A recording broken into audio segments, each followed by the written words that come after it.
Like Andrew just said, I think telling stories is probably the most important part of getting people to attend a destination event. You have to take yourself back to that very first event you attended. And you have to remember how it made you feel. The emotions that were running through your body. When the people were on stage, when the big names were on stage sharing their vision, how did it make you feel? And you have to be able to take people there with you. Take the people that have never been to an event there with you. And let them know why it's important to be at the actual event physically, because the energy in the room is contagious. You take it home with you, and it builds something bigger than you would have ever dreamed. It's events that really change the face of the business. You know, we have our own company events, right, where the leaders of our companies are on stage sharing their story, and they're motivating us to go back home and build our own company. But here at GoPro, this is life-changing.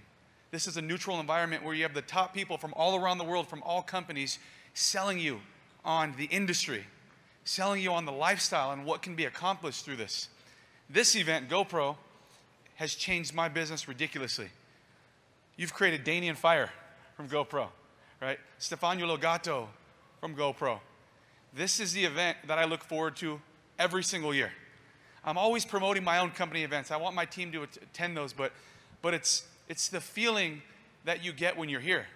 It's the stories that are created out of this event, those events. It was the feeling that I got at my first event when my CEO was sharing with me his vision of where he wanted to take this company. The light bulb went off for me that day, my very first event. And all I could do was picture myself in the picture he was creating for all of us. And I remember my first year in network marketing, knew nothing about the industry. I was 26 years old. Because of that event I went to, my 8th week in the business, I became the youngest millionaire in that company in my first 8 months.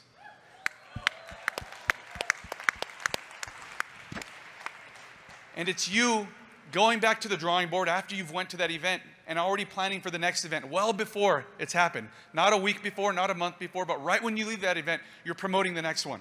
How many people do you want at that event? You got to think about it. Eric asked, how many people are on your team, Calvin? And I gave him the answer. That means nothing. That means nothing in terms of income. That means nothing to me.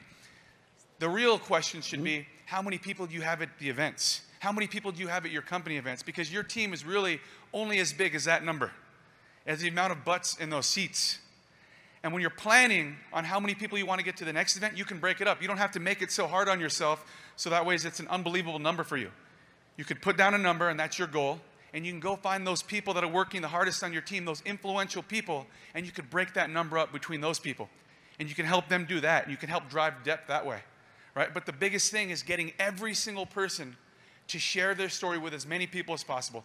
Every single new person that enters the business, right away, you're telling them about that event you got to get to. That's where you're going to learn it all. That's where the light bulb is going to go off. That's where the business is going to go from your head to your heart, and you're never going to want to not be a part of it. Right? Promoting events, take them there, put a plan together, drive depth, and it'll all come together for you guys. Awesome. Thank you, Calvin. Lauren.